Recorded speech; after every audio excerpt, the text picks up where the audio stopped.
Métropolitaine Réunion et la ville de Saint-Joseph vous présentent C'est Saint-Jo. Au sommaire, rencontre avec des bébés lecteurs, des lycéens médaillés du mérite et enfin d'autres qui exposent leur travail. C'est maintenant, c'est Saint-Jo.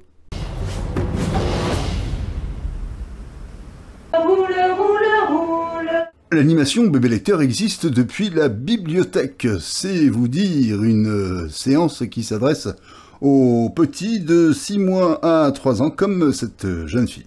Elle a 3 ans et il semblerait qu'à la crèche où elle va, il y a aussi des contes une fois par mois. Il y a une dame qui vient une fois par mois à la crèche de la médiathèque pour lire. C'est la dame qui est là. Et un pique-nique sous les fils là-haut. Et oui, c'est dimanche. Pour cette autre maman, c'est une découverte. Elle ne voit que des avantages à mettre des livres entre les mains des tout-petits. Raconter une histoire, on en raconte tous les jours à nos enfants, c'est le vocabulaire, découvrir un univers, et puis ils reproduisent en fait, ils se racontent eux-mêmes leurs histoires après, donc dans la construction d'un enfant, je crois que c'est hyper important, leur imaginaire est tellement riche. Sylvie, qui anime cet atelier depuis sa création, ne cesse d'être surprise par l'intérêt des enfants pour ces ouvrages. De mettre des mots sur des images et des émotions. Voilà, et puis l'enfant découvre le monde. Il faut laisser l'enfant explorer le livre à sa manière. Si vous aussi vous souhaitez rejoindre le groupe, eh bien vous trouverez toutes les informations à l'accueil de la médiathèque du Sud Sauvage.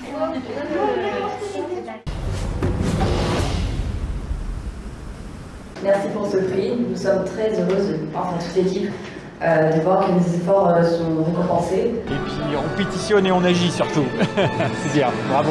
Un projet et un prix obtenu, celui décerné par l'Ordre national du mérite.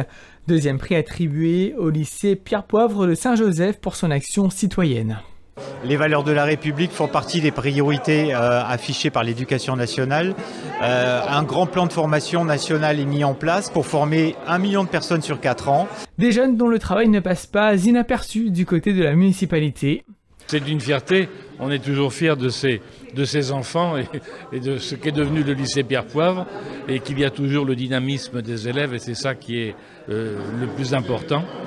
Plusieurs critères sont pris en compte pour l'attribution des prix, alors que l'État, représenté par la sous-préfète à la cohésion sociale, suit avec attention ces projets. On a parlé de violences faites aux femmes, qui est une thématique très très importante à La Réunion, beaucoup trop importante. On a parlé de sécurité routière, il y a encore beaucoup de personnes qui meurent sur les routes à La Réunion. On a parlé d'environnement, qui est un problème qui nous concerne tous, à la fois localement et globalement. Au total, ce sont 7 établissements de l'île, dont un à Saint-Joseph, qui se sont vus primés.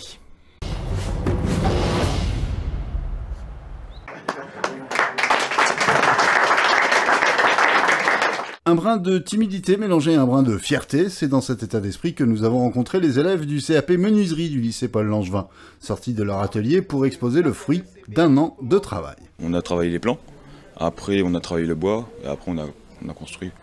Il y avait plusieurs étapes, c'est assez simple. Tout est parti d'une commande privée, une première et une belle expérience. C'est bien la première fois qu'on rayonne vers l'extérieur sur une réalisation finale. Avec des élèves, on a réalisé un projet qui était demandé de l'extérieur. Parmi les différentes rencontres, celle très particulière avec Monsieur Valin, le dernier bardottier de l'île. Heureux de voir des jeunes s'intéresser au métier. Nous avons les monuments historiques, nous travaillons pour les collectivités et nous avons quand même des particuliers qui font des kiosques, des décorations de bar à l'intérieur, des décorations de cheminées. Nos jeunes ont du talent qui ne demandent qu'à être mis en valeur. Nous espérons avec ces images d'y avoir un peu contribué.